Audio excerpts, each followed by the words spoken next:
आज सुनते हैं बृहस्पतिवार व्रत कथा। तो एक बार बोलिए प्रेम से विष्णु भगवान की जय, लक्ष्मी माता की जय। भारतवर्ष में एक प्रतापी और दानी राजा राज्य करता था। वह नित्य गरीबों और ब्राह्मणों की सहायता करता था। यह बात उसकी रानी को अच्छी नहीं लगती थी। वह न ही गरीब को दान देती और न ही भगवान का पूजन करती थी और राजा को भी दान देने से मना किया करती थी। एक दिन राजा शिकार खेलने वन को गए हुए थे तो रानी महल में अकेली थी। उसी समय बृहस्पति देव साधु भेष में राजा की महल में भिक्षा के लिए गए और भिक्षा मांगी। रानी ने भिक्षा देने से इनकार कर दिया और कहा, हे साधु महाराज, मैं तो दान पुण्य से तंग आ गई हूँ। मेरा पति सारा धन लुटाते रहते हैं। मेरी इच्छा है कि हमारा धन नष्ट हो जाए, फिर न रहेगा बांस, न बजेगी बांसुरी। साधु ने कहा, देवी तुम बड़ी विचित्र हो। धन संतान तो सभी चाहते हैं, पुत्र और लक्ष्मी तो पापी के घर भी होने चाहिए। यदि तुम्हारे पास अधिक धन है तो भूखे को भोजन दो, प्यासों के लिए प्याऊ बनाओ, मुसाफिरों के लिए धर्मशाले खुलवाओ। जो निर्धन अपनी कुमारी कन्याओं का विवाह नहीं कर सकते हैं उनका विवाह करा दो। ऐसे और कई काम है जिनके करने से तुम्हारा यश लोक परलोक में फैलेगा। परंतु रानी पर उपदेश का कोई प्रभाव न पड़ा। वह बोली, महाराज आप मुझे कुछ न समझाए।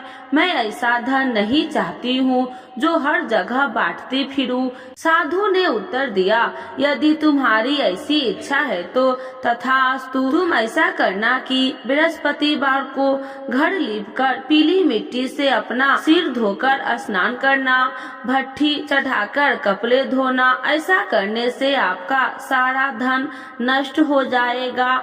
इतना कहकर वह साधु महाराज वहाँ से आलोप हो गए। साधु के अनुसार कही बातों को पूरा करते हुए रानी को केवल 3 बृहस्पतिवार ही बीते थे कि उसकी समस्त धन संपत्ति नष्ट हो गई। भोजन के लिए राजा का परिवार तरसने लगा। तब एक दिन राजा ने रानी से बोला कि रानी तुम यहीं रहो, मैं दूसरे देश को जाता हूँ, क्योंकि यहाँ पर सभी लोग मुझे जानते हैं, इसीलिए मैं कोई छोटा कार्य नहीं कर सकता। ऐसा कहकर राजा परदेश चला गया। वहाँ वह जंगल से लकड़ी काट कर लाता और शहर में बेचता।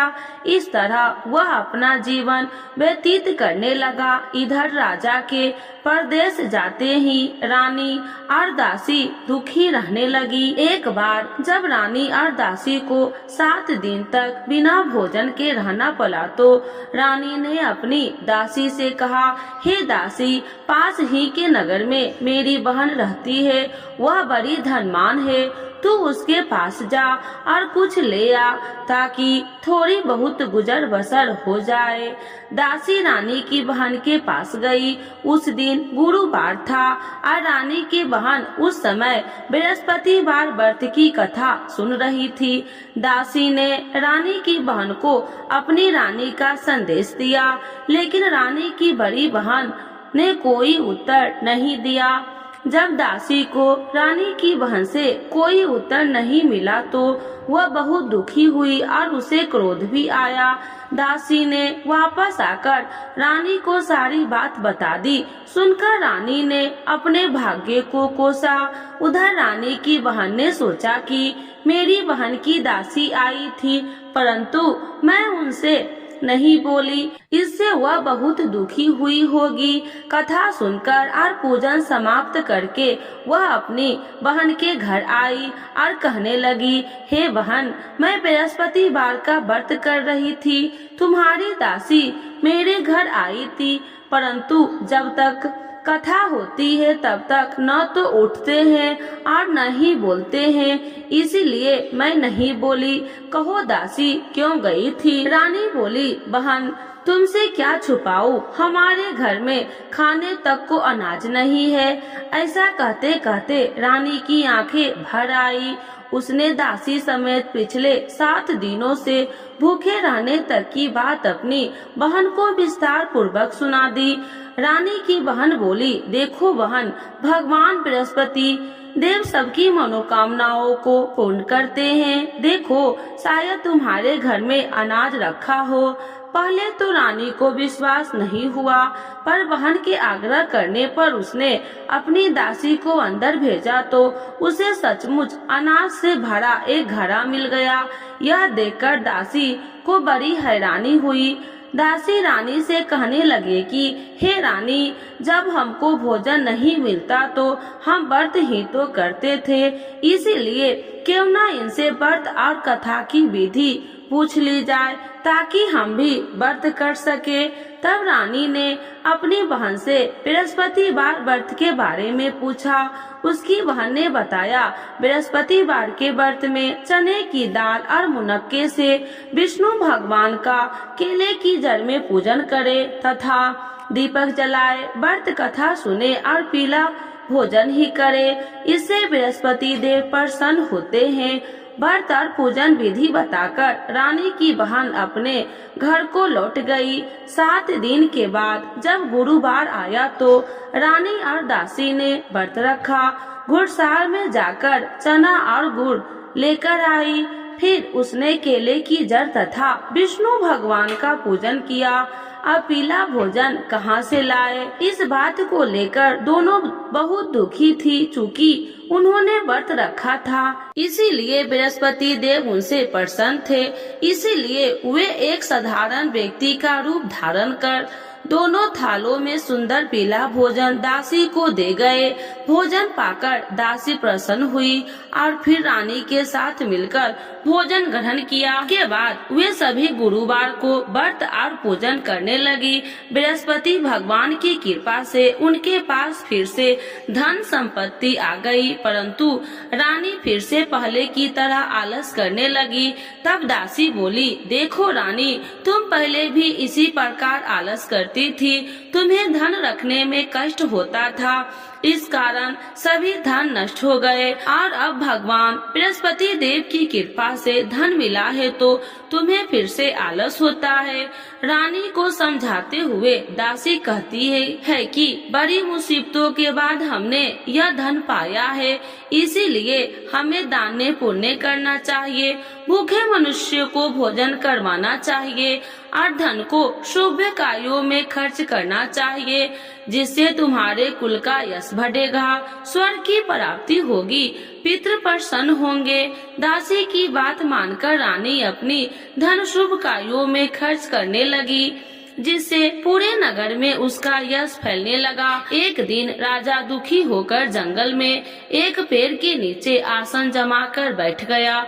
वह अपनी दशा को याद करके व्याकुल होने लगा। बृहस्पतिवार का दिन था। एकाएक उसने देखा कि निर्जल वन में एक साधु प्रकट हुए। वह साधु भेष में स्वयं बृहस्पति देवता थे। लकड़हारे के सामने आकर बोले, हे लकड़हारे, इस सुनसान जंगल में तू चिंता मग्न क्यों बैठा है? लकड़हारे ने दोनों हाथ जोड़कर प्रणाम किया और उत्तर दिया, महात्मा जी, आप सब कुछ जानते हैं, मैं क्या कहूँ। यह कहकर रोने लगा और साधु को अपनी आत्मिक कथा सुनाई। महात्मा जी ने कहा, तुम्हारी स्त्री ने बृहस्पतिवार के दिन बृहस्पति भगवान का निरादर किया है, जिसके कारण रुष्ट होकर उन्होंने तुम्हारी यह दशा कर दी है। अब तू चिंता को दूर करके मेरे कहने पर चलो तो तुम्हारे सब कष्ट दूर हो जाएंगे और भगवान पहले से भी अधिक संपत्ति देंगे। तुम बृहस्पतिवार के दिन कथा किया करो। 2 पैसों के चने मुनक्के लाकर उसका प्रसाद बनाओ और शुद्ध जल से लोटे में शक्कर मिलाकर अमृत तैयार करो। कथा के पश्चात अपने सारे परिवार और सुनने वाले प्रेमियों के अमृत व प्रसाद बांटकर आप भी ग्रहण करो। ऐसा करने से भगवान तुम्हारी सब मनोकामनाएं पूरी करेंगे। साधु के ऐसे वचन सुनकर लकड़हारा बोला, हे प्रभु, मुझे लकड़ी बेचकर इतना पैसा नहीं मिलता जिससे भोजन के उपरांत कुछ बचा सकूं। मैंने रात्रि में अपनी स्त्री को व्याकुल देखा है। मेरे पास कुछ भी नहीं जिससे मैं उसकी खबर मांगा सकूं। साधु ने कहा, हे लकड़हारे, तुम किसी बात की चिंता मत करो। बृहस्पतिवार के दिन तुम रोजाना की तरह लकड़ियां लेकर शहर को जाओ। तुमको रोज से 2 गुना धन प्राप्त होगा जिससे तुम भली भांति भोजन कर लोगे तथा बृहस्पति देव की पूजा का सामान भी आ जाएगा। इतना कहकर साधु अंतर ध्यान हो गए। धीरे धीरे समय व्यतीत होने पर फिर वही बृहस्पतिवार का दिन आया। लकड़हारा जंगल से लकड़ियां काटकर किसी शहर में बेचने गया। उसे उस दिन और दिन से अधिक पैसा मिला। राजा ने चना गुड़ आदि लाकर गुरुवार का व्रत किया। उस दिन से उसके सभी कलेश दूर हुए, परंतु जब दोबारा गुरुवार का दिन आया तो बृहस्पतिवार का व्रत करना भूल गया। इस कारण बृहस्पति देव भगवान नाराज हो गए। उस दिन उस नगर के राजा ने विशाल यज्ञ का आयोजन किया तथा शहर में यह घोषणा करा दी कि कोई भी मनुष्य अपने घर में भोजन न बनावे, न आग जलावे। समस्त जनता मेरे यहाँ भोजन करने आवे। इस आज्ञा को जो न मानेगा उसे फांसी की सजा दी जाएगी। इस तरह की घोषणा संपूर्ण नगर में करवा दी गई। राजा की आज्ञा अनुसार शहर के सभी लोग भोजन करने के लिए लकड़हारा कुछ देर से पहुँचा, इसीलिए राजा को उसको अपने साथ घर ले गए और ले जाकर भोजन करा रहे थे तो रानी की दृष्टि उस खूंटी पर पड़ी जिस पर उसका हार लटका हुआ था। वह वहाँ पर दिखाई नहीं दिया। रानी ने निश्चय किया कि मेरा हार इस मनुष्य ने चुरा लिया है। उसी समय सिपाहियों को बुलाकर उसको कारागार में डलवा दिया। जब लकड़हारा कारागार में पड़ गया और बहुत दुखी होकर विचार करने लगा कि न जाने कौन से पूर्व जन्म में कर्म से मुझे यह दुख प्राप्त हुआ है, और उसी समय साधु को याद करने लगा जो कि जंगल में मिला था। उस समय तत्काल बृहस्पति देव साधु के रूप में प्रकट हुए और उसकी दशा को देखकर कहने लगे, अरे मूर्ख, तूने बृहस्पति देव की कथा नहीं करी, इस कारण तुझे दुख प्राप्त हुआ है। अब चिंता मत कर। बृहस्पतिवार के दिन कारागार के दरवाजे पर 4 पैसे पड़े मिलेंगे। उनसे तू बृहस्पति देव की पूजा करना, तेरे सभी कष्ट दूर हो जाएंगे। बृहस्पतिवार के दिन उसे 4 पैसे मिले। लकड़हारे ने कथा कही। उसी रात्रि को बृहस्पति देव ने उस नगर के राजा को स्वप्न में कहा, हे राजा, तुमने जिस आदमी को कारागार में बंद कर दिया है वह निर्दोष है, वह राजा है, उसे छोड़ देना। रानी का हार उस खूंटी पर लटका है। अगर तू ऐसा नहीं करेगा तो मैं तेरे राज्य को नष्ट कर दूंगा।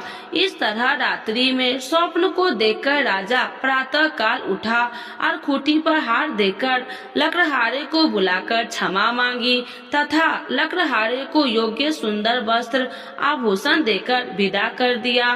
बृहस्पति देव की आज्ञा अनुसार लकड़हारा अपने नगर को चल दिया। राजा जब अपने नगर के निकट पहुंचा तो उसे बड़ा आश्चर्य हुआ। नगर में पहले से अधिक बाग, तालाब, कुएं तथा बहुत सी धर्मशाले, मंदिर आदि बन गई है। राजा ने पूछा, यह किसकी बाग और धर्मशाला है? तब नगर के सब लोग कहने लगे कि यह सब रानी और दासी के हैं। तो राजा को आश्चर्य हुआ और गुस्सा भी आया। जब रानी ने यह खबर सुनी कि राजा आ रहे हैं तो उन्होंने दासी से कहा, हे दासी, देख राजा हमको कितनी बुरी हालत में छोड़ के गए थे। हमारी ऐसी हालत देखकर वो लौट न जाए, इसीलिए तू दरवाजे पर खड़ी हो जा। आज्ञा अनुसार दासी दरवाजे पर खड़ी हो गई। राजा आए तो उन्हें अपने साथ लिवा आई। तब राजा ने क्रोध करके अपनी रानी से पूछा कि यह धन तुम्हें कैसे प्राप्त हुआ है? तब उन्होंने कहा, हमें यह सब धन बृहस्पति देव के इस व्रत के प्रभाव से प्राप्त हुआ है। राजा ने निश्चय किया कि 7 रोज बाद जो सभी बृहस्पति देव की पूजन करते हैं, परंतु मैं प्रतिदिन 3 बार कहानी कथा रोज व्रत किया करूंगी। अब हर समय राजा के दुपट्टे में चने की दाल बंधी रहती थी। दिन में 3 बार कहानी कहता। एक रोज राजा ने विचार किया कि चलो अपनी बहन के यहाँ से आवे। इस तरह निश्चय कर घोड़े पर सवार हो अपनी बहन के यहाँ को चलने लगा। मार्ग में उसने देखा कि कुछ आदमी एक मुर्दे को लिए जा रहे हैं। उन्हें रोककर राजा कहने लगा, अरे भाइयों, मेरे बृहस्पति देव की कथा सुन लो। वो बोले, लो हमारा तो आदमी मर गया है, इसको अपनी कथा को पड़ी है। परंतु कुछ आदमी बोले, अच्छा कहो, हम तुम्हारी कथा भी सुनेंगे। राजा ने दाल निकाली और जब कथा आधी हुई तो मुर्दा हिलने लग गया और जब कथा समाप्त हुई तो राम राम कह के मनुष्य उठकर खड़ा हो गया। आगे मार्ग में उसे एक किसान खेत में हल चलाता मिला। राजा ने उसे देखा और उससे बोले, अरे भाइयों, तुम मेरी बृहस्पतिवार की कथा सुन लो। किसान बोला, जब तक मैं अपनी कथा सुनूंगा तब तक 4 हेरिया जोत लूंगा। जा अपनी कथा किसी और को सुनाना। इस तरह राजा आगे चलने लगा। राजा के हटते ही बैल पछाड़ खाकर गिर गए तथा किसान के पेट में बड़ी जोर का दर्द होने लगा। उस समय उसकी माँ रोटी लेकर आई। उसने जब यह देखा तो अपने पुत्र से सब हाल पूछा और बेटे ने सभी हाल कह दिया। बुढ़िया दौड़ी दौड़ी उस घुड़सवार के पास गई और उससे बोली कि मैं तेरी कथा सुनूंगी, तू अपनी कथा मेरे खेत पर चलकर ही कहना। राजा ने बुढ़िया के खेत पर जाकर कथा कही, जिसके सुनते ही वह बैल उठकर खड़े हो गए। किसान के पेट का दर्द भी बंद हो गया। राजा अपनी बहन के घर पहुंचा। बहन ने भाई की खूब मेहमानबाजी की। दूसरे रोज प्रातः का राजा जागा तो वह देखने लगा कि सब लोग भोजन कर रहे हैं। राजा ने अपनी बहन से कहा, ऐसा कोई मनुष्य नहीं है जिसने भोजन नहीं किया हो। मेरी बृहस्पतिवार की कथा सुन ले। बहन बोली, भैया, यह देश ऐसा ही है कि पहले यहाँ लोग भोजन करते हैं, बाद में अन्य काम करते हैं। अगर कोई पड़ोस में हो तो देख आऊं। वह ऐसा कहकर देखने चली गई, परंतु उसे कोई ऐसा व्यक्ति नहीं मिला जिससे भोजन न किया हो। अतः वह एक कुम्हार के घर गई जिसका लड़का बीमार था। उसे मालूम हुआ कि उनके यहाँ 3 रोज से किसी ने भोजन नहीं किया है। रानी ने अपने भाई की कथा सुनने के लिए कुम्हार से कहा। वह तैयार हो गया। राजा ने जाकर बृहस्पतिवार की कथा कही, जिसको सुनकर उसका लड़का ठीक हो गया। अब तो राजा की प्रशंसा होने लगी। एक रोज राजा ने अपनी बहन से कहा कि हे बहन, हम अपने घर को जाएंगे, तुम भी तैयार हो जा। राजा की बहन ने अपनी सास से कहा। सास ने कहा कि हाँ चली जा, परंतु अपने लड़कों को मत ले जाना, क्योंकि तेरे भाई के कोई औलाद नहीं है। बहन ने अपने भाई से कहा, हे भैया, मैं तो चलूंगी, पर कोई बालक नहीं जाएगा। राजा बोला, जब कोई बालक नहीं चलेगा तब तुम ही क्या करोगी। बड़े दुखी मन से राजा अपने नगर को लौट आया। राजा ने अपनी रानी से कहा, हम निर्वंशी हैं, हमारा मुंह देखने का धर्म नहीं है और कुछ भोजन आदि नहीं किया। रानी बोली, हे प्रभु, बृहस्पति देव ने हमें सब कुछ दिया है, वह हमें औलाद अवश्य देंगे। उसी रात को बृहस्पति देव ने राजा से स्वप्न में कहा कि हे राजा, उठ, सभी सोच त्याग दे, तेरी रानी गर्भ से है। राजा की यह बात सुनकर बड़ी खुशी हुई। 9वें महीने में उसके गर्भ से एक सुंदर पुत्र पैदा हुआ। तब राजा बोली, हे रानी, स्त्री बिना भोजन के रह सकती है, पर बिना कहे नहीं रह सकती। जब मेरी बहन आवे तो तुम उससे कुछ कहना मत। रानी ने सुनकर हाँ कर दी। जब रानी की बहन ने यह शुभ समाचार सुना तो बहुत खुश हुई तथा बधाई लेकर अपने भाई की यहाँ आई। तभी रानी ने कहा, घोड़ा चढ़कर तो नहीं आई, गधा चढ़कर आई। राजा की बहन बोली, भाभी मैं तो इस प्रकार न कहती तो तुम्हें औलाद कैसे मिलती। बृहस्पति देव ऐसे ही है, जैसे जिसके मन में कामनाएं हैं सभी को पूर्ण करते हैं। जो श्रद्धा पूर्वक बृहस्पतिवार का व्रत करता है एवं कथा पढ़ता है अथवा सुनता है, दूसरों को सुनाता है, बृहस्पति देव उसकी सभी मनोकामनाओं को पूर्ण करते हैं। तो एक बार बोलिए प्रेम से, विष्णु भगवान की जय, लक्ष्मी माता की जय। आरती श्री बृहस्पति देव की। ओम जय बृहस्पति देवा, जय बृहस्पति देवा, छिन छिन भोग लगाऊं, कदली फल मेवा।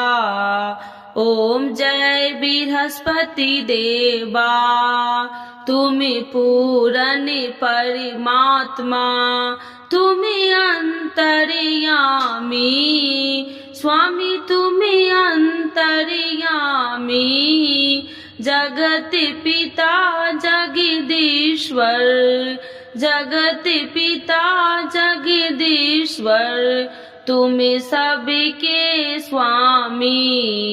ओम जय बृहस्पति देवा, चरणामृत निज निर्मल, सभी पातकी हरिता, स्वामी सभी पातकी हरिता, सकल मनोरथ दायकी, सकल मनोरथ दायकी, कृपा करो भरिता। ओम जय बृहस्पति देवा, तन मन धन अर्पण कर, जो जन शरण पड़े, स्वामी जो जन शरण पड़े, प्रभु प्रकट तब होकर, प्रभु प्रकट तब होकर, आकर द्वार खड़े। ओम जय बृहस्पति देवा, दीन दयाल दया निधि, भक्तन हितकारी, स्वामी भक्तन हितकारी, पापी दोष सब हरिता, पापी दोष सब हरिता, भव बंधन हारी। ओम जय बृहस्पति देवा, सकल मनोरथ दायकी, सब संशय तारो, स्वामी सब संशय तारो, विषय विकार मिटाओ, विषय विकार मिटाओ, संतन सुखकारी।